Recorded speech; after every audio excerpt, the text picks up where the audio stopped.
If you want to stop your phone contact from finding you on Snapchat, this video is going to help you out. Hi everyone, welcome back to our channel. So to begin with, open up Snapchat on your device first thing. Tap the Bitmoji icon from the top left corner of the screen. Then tap the gear from the very top right corner of the screen. Here, scroll down and you need to find Contact Syncing, which is under Additional Services. Tap on Contact Syncing. As you can see, this says See Contact Shared with Snapchat.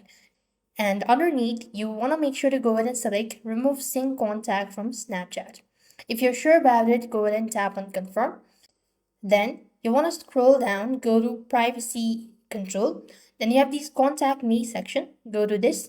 You could go ahead and unmark Friends and Contact to only friends.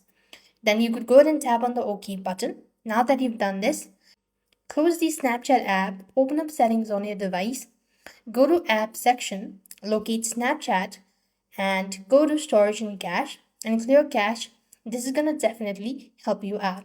So this way you'll be able to stop your phone contact from finding you on Snapchat. With that, we've completed our steps. Thank you for watching. See you in the next video.